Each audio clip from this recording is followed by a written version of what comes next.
एक बगीचा था। उस बगीचे में एक व्यक्ति उस बगीचे की रखवाली करता था, जो कि उस बगीचे का मालिक था। वहां बढ़िया बढ़िया फलों के वृक्ष लगे थे, फल भी लगे थे, हरी हरी घास भी लगी थी। अचानक एक चरवाहे की गाय उसके बगीचे में घुस गई। अब जब गाय बगीचे में गई तो वहां हरी हरी घास गाय खाने लगी। बगीचे का मालिक भी वहीं था।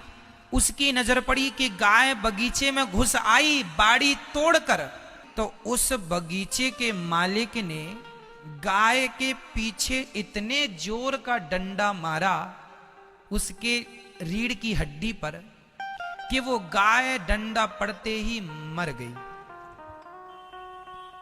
अब समझिएगा, जब गाय मरी तो वहां पर ब्रह्म हत्या प्रकट हो गई, गौ हत्या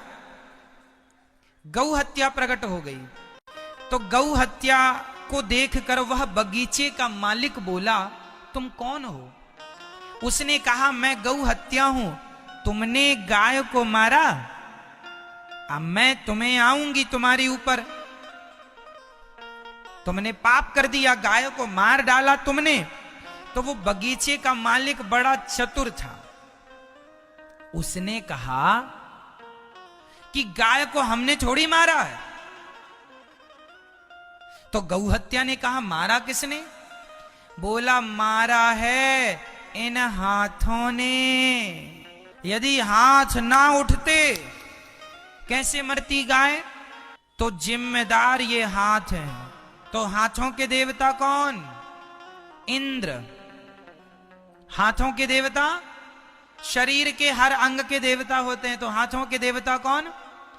तो उस बगीचे के आदमी ने अपनी चतुराई से गौ हत्या से कहा कि ए हत्या, तू जा इंद्र के पास और इंद्र को लग जा। तो हत्या गई इंद्र के पास। अब इंद्र ने देखा, कौन हो? मैं गौ हत्या हूं, यहां क्यों आई हो? बोले, आपने मारा है गाय को। इंद्र बोले, हम तो यही हैं, यहां तो गाय हमने मारी नहीं। बोले, नहीं, वो बगीचे का एक आदमी है, उसने कहा कि तुम हाथ पर बैठते हो, और हाथ ने गाय मार डाली। इंद्र समझ गए मामला कि बड़ा चतुर आदमी है। मनुष्य मृत्यु लोक का आदमी खोपड़ी में भले अच्छा सोचे ना सोचे, ऐसी सोच जरूर रखता है बचने बचाने की, कि कैसे बचूं। तो इंद्र भी कम चतुर नहीं। इंद्र ने कहा, अच्छा ये बताओ गौ हत्या, कि यदि हाथ ने मारा तो हाथ तो तब ही मारते ना, क्योंकि हाथ तो मन के अधीन है, बुद्धि के अधीन है। भाई बुद्धि ने आदेश दिया मारो, तब ना मारा। तो जाओ, बुद्धि के देवता भगवान ब्रह्मा है, जाओ ब्रह्मा जी के पास। अब हत्या ब्रह्मा जी के पास गई। ब्रह्मा जी, लो हमें।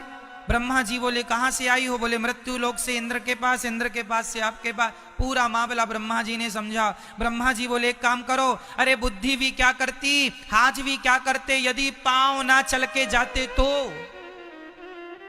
तो गलती पांव की। पांव क्यों चल के गए? गाय तक चल के कौन गया? गाय तक चल के कौन गया? पांव। इसलिए पांव के देवता हैं भगवान नारायण। चरणों के देवता कौन? चरणों में भगवान का वास होता है। इसलिए कोई भी आदमी हमेशा चरणों का ही स्पर्श करता है, क्योंकि चरणों में भगवान श्रीमन नारायण का वास होता है, इसलिए चरण छुए जाते हैं। जाओ नारायण के पास।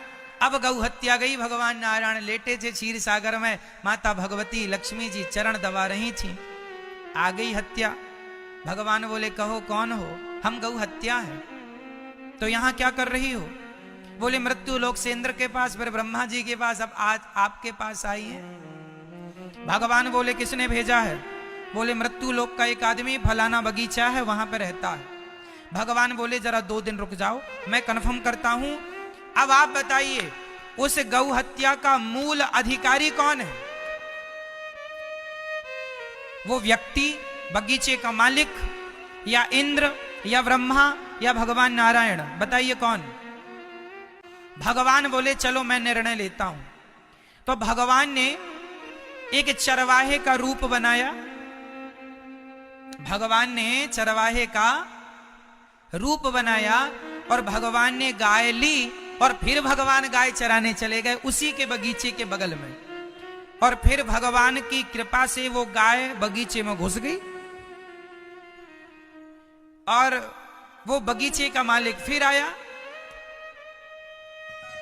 और जब आया तो उसने गाय को फिर लाठी से मारना चाहा, तो भगवान ने रोका, भैया भैया हमारी गाय धोखे से घुसाई, जरा माफ करो माफ करो। तो भगवान ने पूछा, क्यों, ये बगीचा किसका है? बोला मेरा है, मेरा। बोले ये डंडा किसका है? मेरा है, मेरा। ये हाथ किसका है? मेरा हाथ, मेरा। देख रहे हो पावर, मेरा हाथ। ये पांव किसके हैं? मेरे पांव, मेरा पांव। ये जो बुद्धि है तेरी, ये किसकी? मेरी बुद्धि है, मैं बड़ा आदमी हूं यहां बगीचे का। भगवान बोले, पागल, जब बगीचा तेरा, हाथ तेरा, पांव तेरा, तो हत्या भी तेरी ही हुई। ये ब्रह्म हत्या अपनी रख, चल यहां से।